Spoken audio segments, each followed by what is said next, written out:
Welcome to the Main Street Business Insight Podcast, featuring the stories of America's downtown and neighborhood entrepreneurs. There's so much about being a Main Street business that is intertwined with what it means to be part of a community. The impact that it has on creating jobs, occupying vacant storefronts, improving the quality of life, this is a big deal. What advice would you give to other Main Street businesses? Investing in yourself is the most important thing that you can do. What was that experience like for you to reach out and, learn from others? Any entrepreneur getting into business, I highly recommend find the people that you trust that'll tell you the thing you may or may not want to hear when you need to hear it, and who will stand by you in helping to solve your challenges.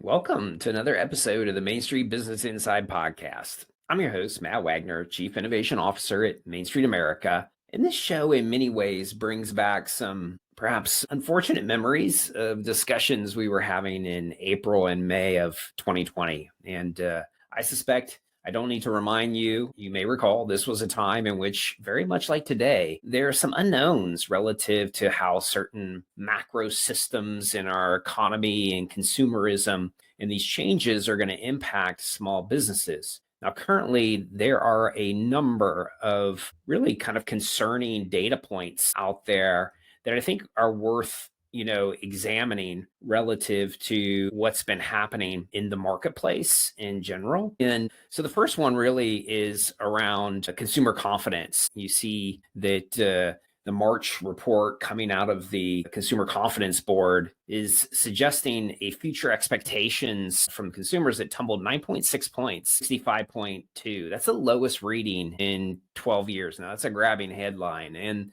the board's monthly confidence index of current conditions slipped to 92.9, which was a 7.2 point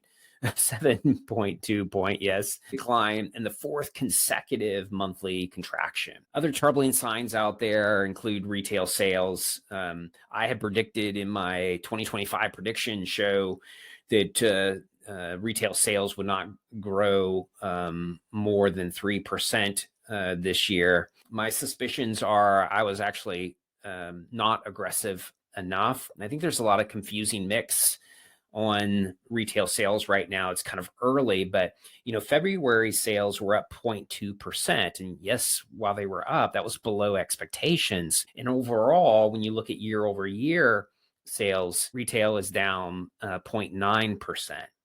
And then finally, as we look at the consumer side, more directly, in the fourth quarter of 2024, delinquency rates on consumer loans, including credit cards and auto loans, rose with 3.6% of outstanding debt in some stage of delinquency. And credit card defaults overall reached their highest level in 14 years. So we're setting some sort of big records that haven't been seen in at least a decade.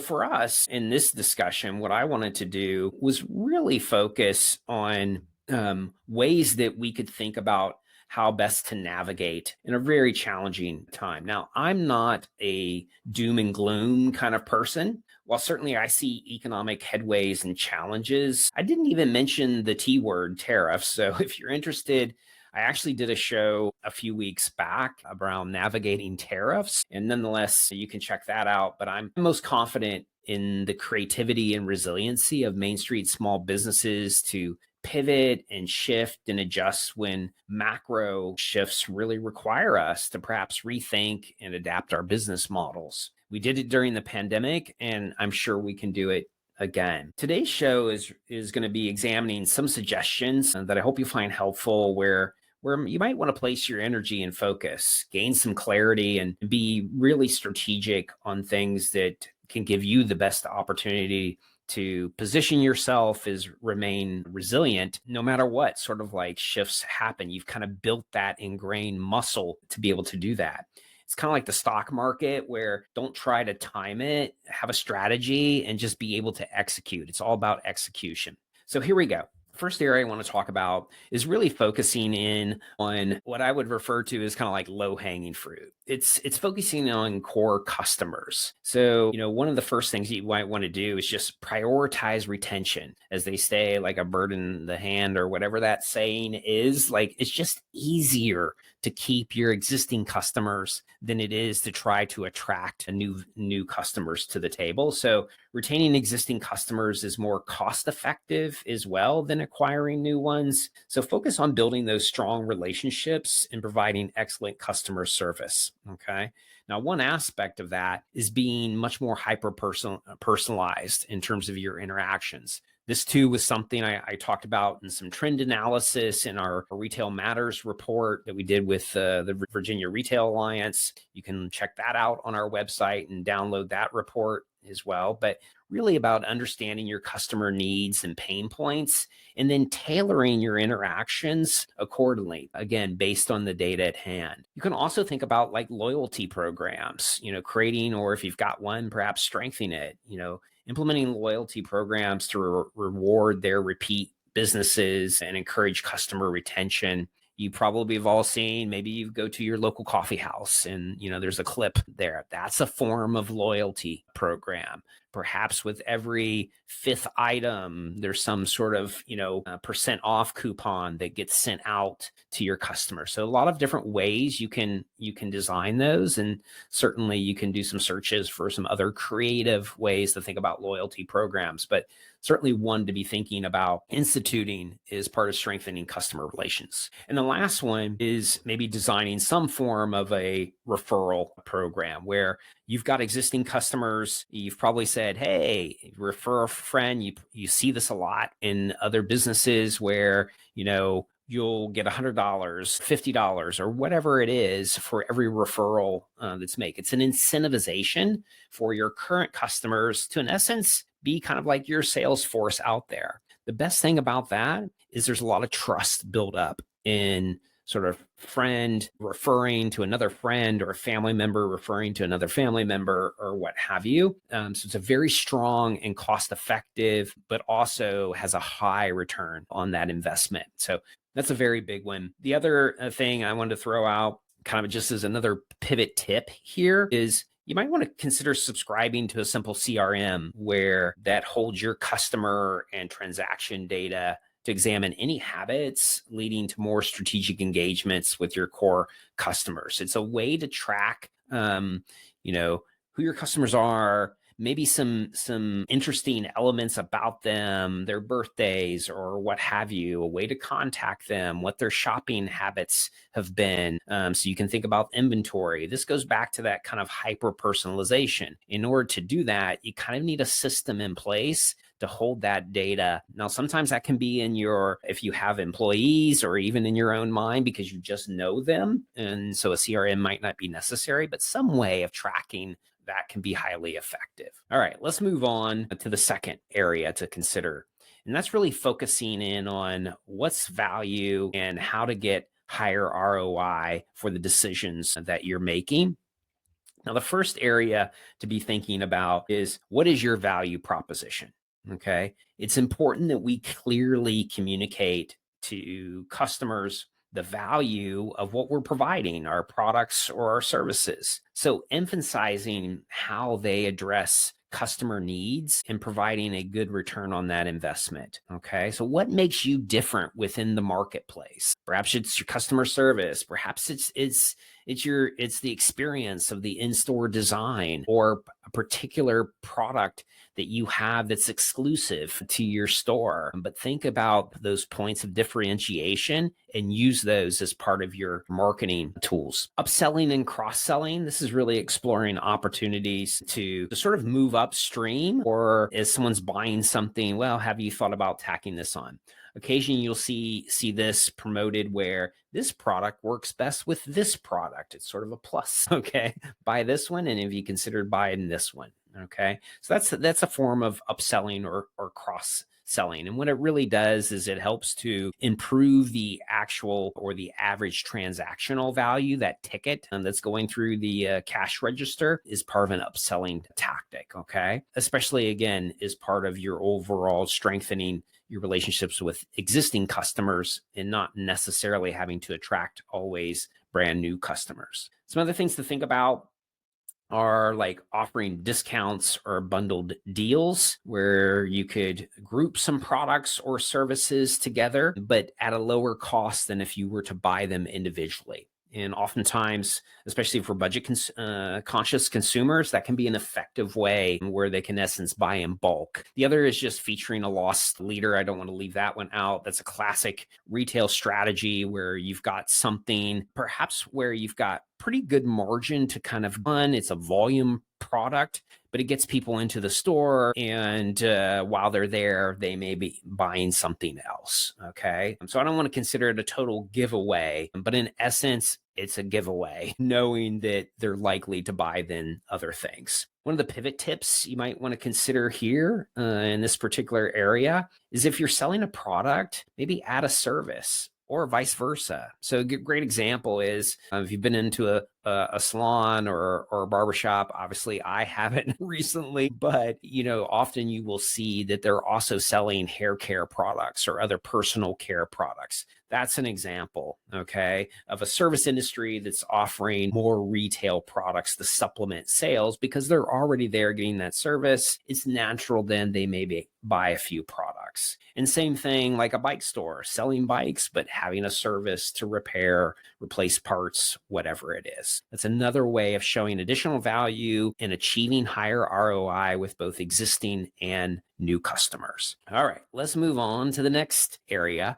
And that's really about assessing and adapting your marketing strategies. This is really key to be very strategic and at the same time, hopefully be cost effective in what you're doing. So first area, obviously, is thinking about what channels of marketing are we using? Social media, content marketing, those tend to be a little bit more cost effective. I will say, however, that what some of the latest data has shown is it's getting more expensive to reach those customers online because there's a lot of clutter there. There's just a lot more activity on the social media side. So you may want to think more about ways that you can direct, like email marketing or thinking about exploring different social media, maybe going video route as well, like on TikTok, for example. Some people are more comfortable than others in that. But just think about both the cost effectiveness and perhaps where you're going to get the greatest return on that investment. More target marketing, focusing on marketing efforts at most promising customer segments. So that goes back to know your customer. That's maybe where that CRM can come into play. Where are they getting their information? What social media are they using? And just honing in on that and putting most of your marketing efforts there. Third, I would suggest tracking marketing performance in return. So make sure you're understanding what's been the click-throughs, checking out if you've got a website and you look at the analytics of that. Where are they coming from? How did you reach them? What pages are they looking at? What did they click on most often? This is a way, again, to be more strategic, both in your marketing, but maybe even in your inventory mix. And then finally, don't cut marketing. I think from a business perspective, it's very easy to look back and, okay, I got to cover, my labor costs. I've got rent to pay. I've got utilities to pay. What's variable? And so it becomes very easy, a very easy target to cut. But in a downturn, this also means you could lose market share pretty darn quick, sort of out of sight, out of mind. And so while it's easy, it's probably not the first thing. Maybe there's other things. Maybe you can hold off on another expense or not add something, but I wouldn't suggest cutting marketing. It's very key, especially in the down market. And then relative to a pivot tip here, I would consider leveraging AI. We just did a survey back in October, November, the fall of 2024, asking small businesses about their adoption of AI. And frankly, it was pretty low.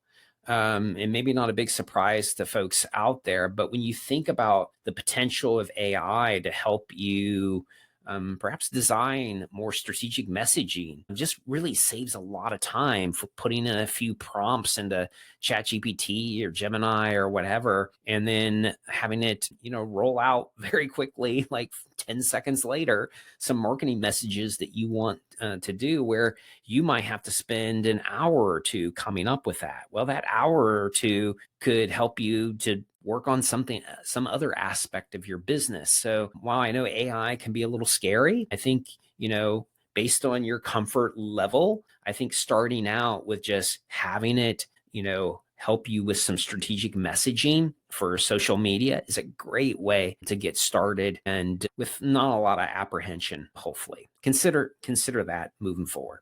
All right. The other area that we want to talk about is exploring new markets and opportunities. Yes, retention is key, and it's important to focus on what you currently have. But at the same time, and what we saw during the pandemic, shifts in consumerism, economic headwinds also have the opportunity to decrease barriers to entry or allow people to think differently about their shopping habits or whatever, that could open up new markets or opportunities. And so being nimble, being agile is a great trait of a small business, to be able to spot those opportunities and be in a position to execute. And so a few areas that you might want to consider as we're thinking about exploring new markets is, how do we identify those? Doing some research, identifying potential new markets or customer segments. Maybe you're recognizing some new trends that are occurring within the store,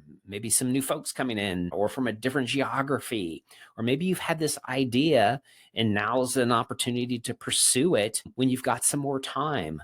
Perhaps there are many low-cost ways, we'll get into that in just a second, that you can explore new market opportunities. Also, be able to understand and adapt to changing needs, demands, and trends. Not only you focus in on what's happening in the store itself, but what's happening around you. Is there new developments occurring? Are there new trend lines in the more sort of macro economy about how people are shopping or where interest lies? Again, if you go back to my predictions 2025, for instance, I talked about the big Ozempic, the weight loss drugs, and the impact on consumer trends and perhaps new business opportunities or new market opportunities is a result of that.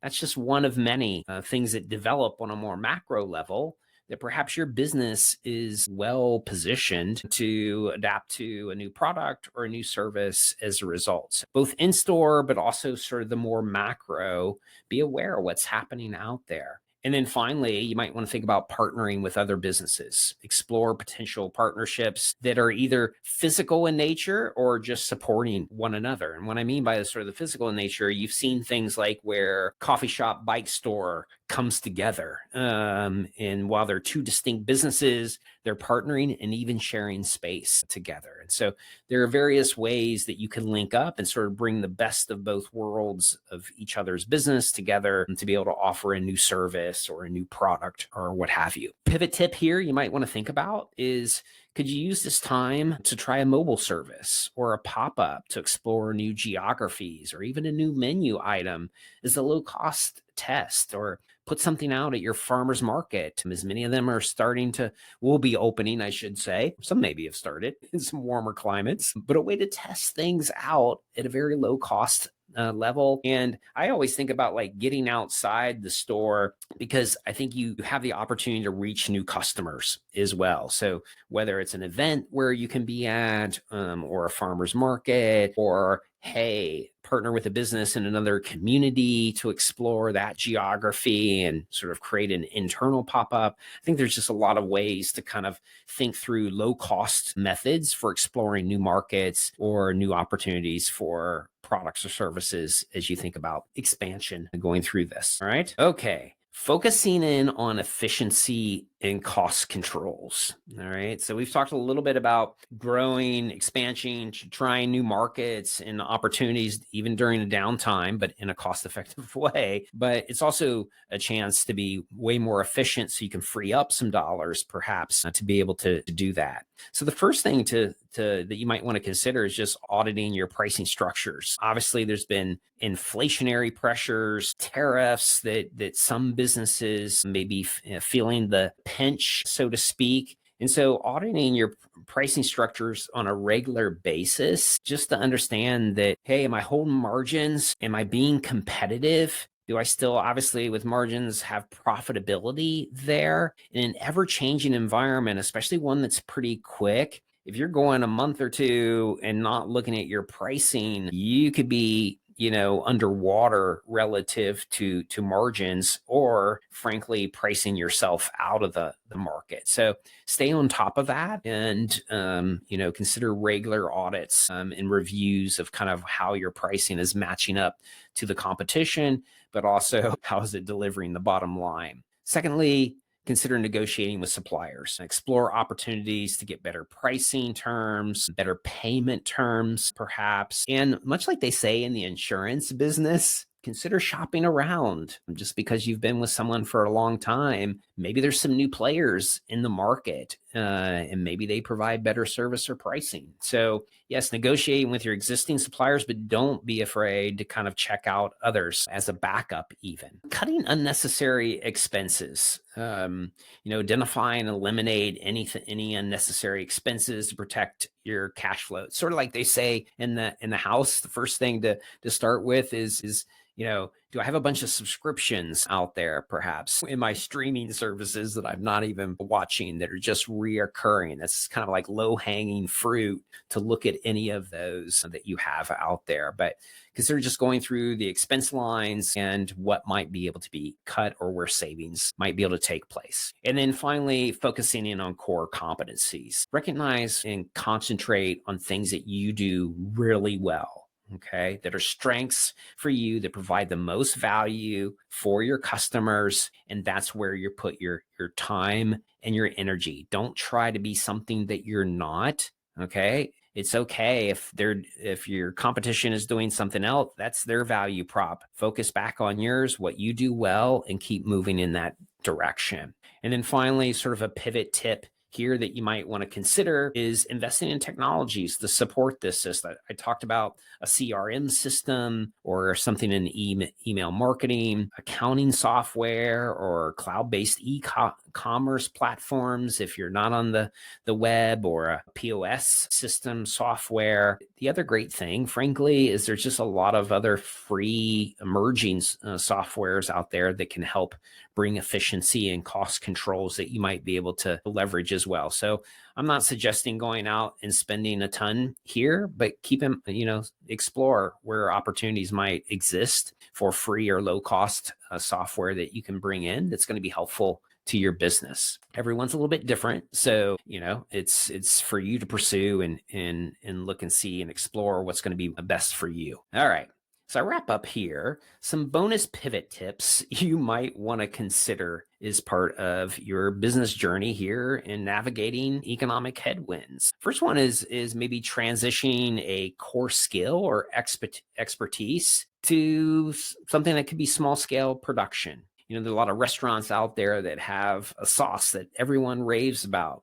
Could you bottle it? Maybe you're a coffee. You make coffee, you do some roasting for yourself, but could you roast it for others? Is that a pivot or shift that you could make that would put you in a more to B2B versus a B2C? And so you can think about those elements. Maybe you could launch your own subscription service. A quick example, some of you may recall when Panera Bread came out with its, I think, $8.99 monthly coffee. You could have your subscription, come in and fill up with coffee anytime you want it. The brilliance in a sort of subscription service is kind of twofold. One, it's reoccurring revenue. Okay. And in general, people are pretty consistent with staying with those subscription services once they get past the first month or two. So it's pretty good reoccurring revenue. as a result. The second thing is the upselling. So in that example of Panera, I'm sure those folks that are going in for the coffee might be buying a bagel or some other sort of ticket item. And so while they're getting their coffee for $8.99, there's really an upside there. And that's really where the benefit, it's almost like a loss leader. The coffee becomes a loss leader in the subscription because there's the upside. So reoccurring, and then the upside of additional revenue through purchases as they come into your store. One of the big emerging areas that we're seeing that is more of an indirect consumer benefit. It's a value proposition. It's a way to hold customers. As we're seeing small businesses really become like micro community builders. They're programming their space. Maybe they're bringing in music, or they're holding events, or they're allowing the space to be used by a local community group. But it becomes a place where there is brand affinity being built, that where trust and relationships are taking root, that then bring those same consumers back because they feel a part of something. And in a time where, loneliness and mental health and isolation are all-time highs, and most of us are like this behind a computer screen, we're yearning for that connection. And it's small businesses that in many ways are filling the void that's been left as a result of so much dispersion of our interactions and our engagement with one another to an online virtual world. And so I think that's another area, whether it's a third space in a passive sense, or something, again, that I would form more like as a micro community, where you're really programming and you're encouraging that interaction and engagement without really even the retail transaction as the forefront to it. It's largely what becomes the outcome, but there's real mission there in terms of community building. And then finally, I would suggest allowing for perhaps in-store pop-ups or shared space with complementary businesses. And so while you might be, as I mentioned in a previous comment, out doing mobile or other pop-ups yourself, you can also think about your space and how you can build greater density of activity that might create win-win scenarios for other smaller, more micro enterprises as they use your own store, or you sublet a portion, which might bring in more rental income. But a pop-up or a shared space is also attracting other customers that perhaps on your own, because of inventory selection or whatever, they wouldn't have come in. But since they came into this other store that's in your store, they're now browsing around your inventory as well. So it can be very much a win-win situation as well as a revenue opportunity there. So these are just a few other shifts and pivots. If you go back to mainstreet.org and you look in our various blog sections, you'll see other articles we've written in the past around sort of pivots and shifts. And these are sort of the few that we can bring back kind of from the pandemic times as we think ahead about new revenue streams or ways to kind of shift and make sure we've got that muscle in play. All right. So that's going to wrap things up. But before I leave, I hope that you're open to connecting, reaching out, send me a question or a suggestion at any point. Email is here at mwagner@mainstreet.org. We love to hear from you. And it's really important. That interaction gives us new ideas for future shows or questions to address on a future show. As always, if you're a business owner, and likewise to my place professional colleagues out there, I hope this episode has provided plenty of new insights, solutions, and inspiration. And as consumers, please continue to support your local small businesses and, of course, tell their stories. They're so important to our local and national economies. And most importantly, they promote and provide quality of living to the places we all call home. And don't forget to show your Main Street pride by checking out our Main Street swag at shopmainstreet.org.